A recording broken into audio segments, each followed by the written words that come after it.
মেলা মেলা মেলা এক বিশাল বড় মেলা, ওরে ভাই ঝাঁকানাকা মেলা। এ কি মেলা নাকি? পাও ফেলানির মতন জায়গা নাই, কার গার পর কিটা পড়তেছে মনে হচ্ছে এরকম একটা উবরি খাই পড়তেছে। ও আরে আব্বা আব্বা রে বাবা, এ কি মেলা নাকি? মনে হচ্ছে কি বিশাল বড় মেলা। তা আমাদের পাবনা জেলার দোগাছি ইউনিয়নে এই বিশাল বড় কায়েমখোলা জালসার মেলা। আসলে সত্য কথা, এখন জালসা মানেই মেলাতে পরিণত হয়েছে। খুবই দুঃখজনক এই বিষয়গুলো। দেখেন মেলাতে পাও ফেলানোর মতন জায়গা নাই বললেই চলে, এত দোকানপাট বয়েছে আর এত পরিমাণ মানুষের উৎসাহ এখানে শুরু হয়েছে। মনে হচ্ছে কি না কি এরা কোনোদিন খায়ও নাই দেখেও নাই, এত বেশি মানুষ এখানে দেখেন উবরি খাই পড়তেছে। প্রত্যেকটা দোকানে দেখেন লোক।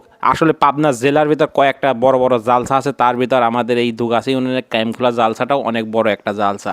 তো এই হস্তিকা মেলা চিত্র এখানে কি চান আপনি? মেলাতে সব পাই যাবেন, রসগোল্লা মিষ্টি। এই দেখেন ওয়াও, খালি দেখলে খাইতে মন চাচ্ছে। ওয়াও ওয়াও, খাট পালং যা, তারপরে আপনার কসমেটিক কন, থ্রি পিস কন সব পাইবেন। মনে হচ্ছে কি মেলাতে কি চান আপনি? এই যে আচারগুলো দেখছেন, বাহারি বাহারি আচার, ওয়াও দেখলে খালি খাইতে মনে চায়। আপনারা যদি খাইবেন তা আসলে এই মেলাতে কি চান আপনারা সবই এখানে উঠেছে। তো আপনাদেরকে এখন জালসার প্যান্ডেল নিয়ে গেলাম। এই যে দেখেন, এই হস থেকে আমাদের বাংলাদেশের 90% মুসলিম আমরা দাবি করি।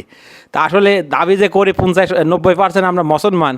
দেখেন মেলার চিত্রটা দেখলেন আর এখন প্যান্ডেলের চিত্র দেখেন। এখানে জালসা শোনার লোকই নাই। হুজুর যে বয়ান দিচ্ছে সে লোকটাই নাই, কিন্তু জালসার মেলাতে দেখলেন তো পা ফেলানোর জায়গা নেই। তা আসলে খুবই দুঃখজনক এই বিষয়টা। যাই হোক, ভিডিওটা ভালো লাগলে শেয়ার করে দেবেন সবাই।